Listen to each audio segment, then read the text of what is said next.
What up, crew? Today I'm going to read you a story called Cactus Hotel. And a cactus would be found in a very dry environment called a desert. And some of you may have seen a cactus before, and many of you may have even been to a desert. But I like this story because it kind of talks about the life cycle of a cactus and all the different animals that could find it by living in the desert. So let's check it out.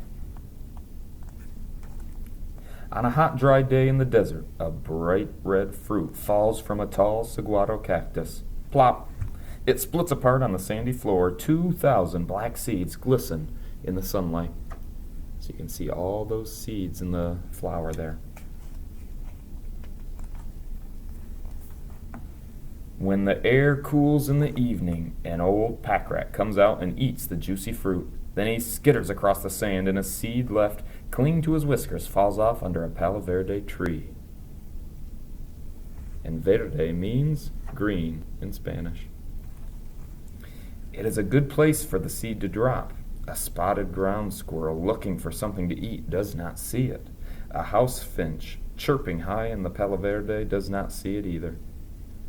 So we've seen a desert rat, squirrel, and a little finch, a bird up in the tree.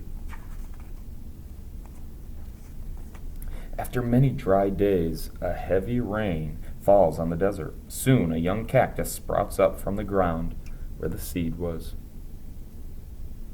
So seeds need water and sunlight to help them grow.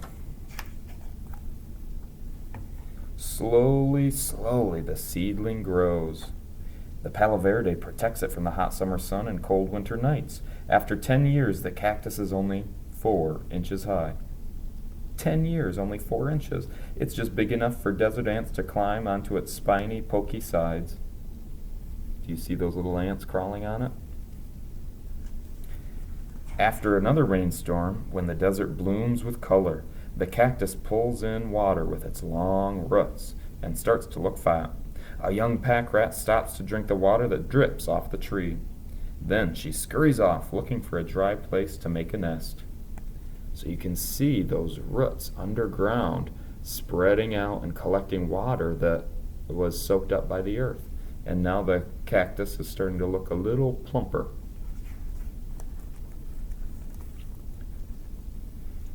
When there is no rain, the cactus uses up the water it stored inside and now starts to look thin. The palo verde loses its tiny leaves, but there's always some shade for the cactus below. After 25 years, the cactus is 2 feet tall. A jackrabbit cools off beside it and gnaws on the green pulp. But when a coyote moves in the distance, the jackrabbit disappears into a nearby hole.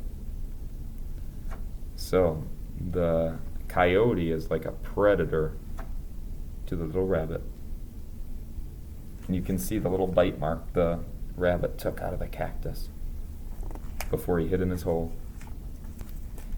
After 50 years, the cactus stands 10 feet tall and looks straight and strong beside the old palo verde. For the first time, brilliant white and yellow flowers appear at the top of the cactus. Every spring from now on, the flowers will open for one night only and then close in the heat of the day. They beckon like a welcoming signal across the desert at different times of the day and night. Birds, bees, and bats come for the nectar.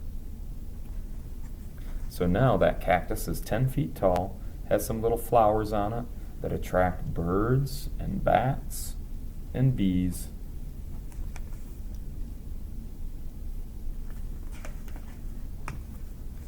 The flowers dry up, and after a month, the bright red fruit filled with black seeds is ripe and ready.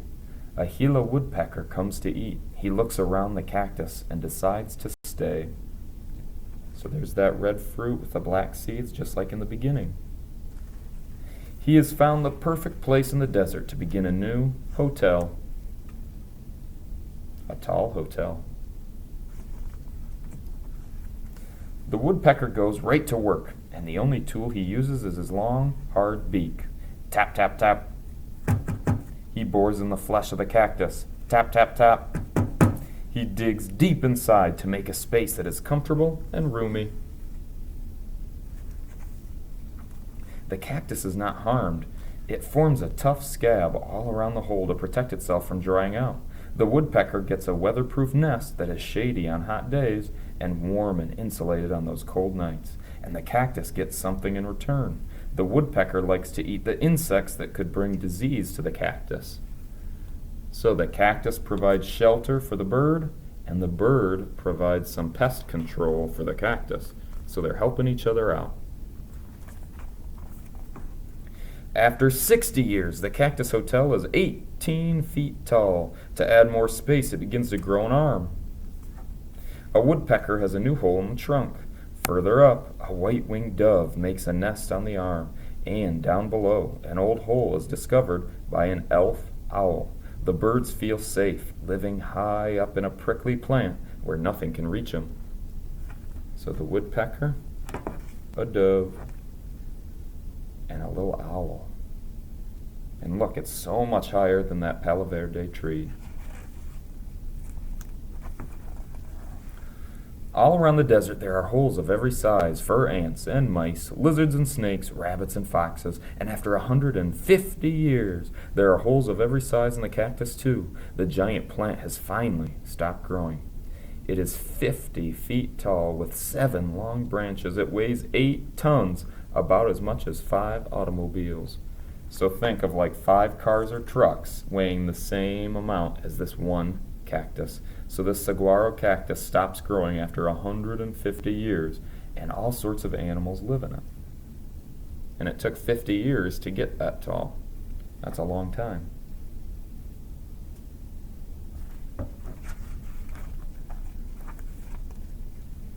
Everybody wants to live in the Cactus Hotel. Birds lay eggs and pack rats raise their young. Even insects and bats can live here. When one animal moves out, another moves in, and every spring they come for a special treat of nectar and juicy red fruit from those flowers.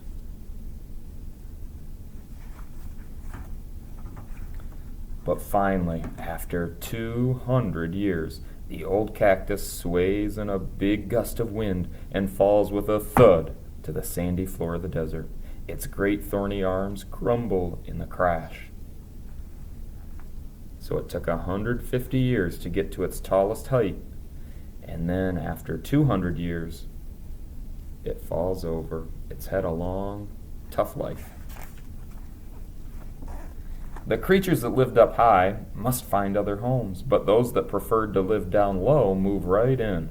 A millipede, a scorpion, and many ants and termites quickly find homes in the toppled hotel. So, is it green anymore?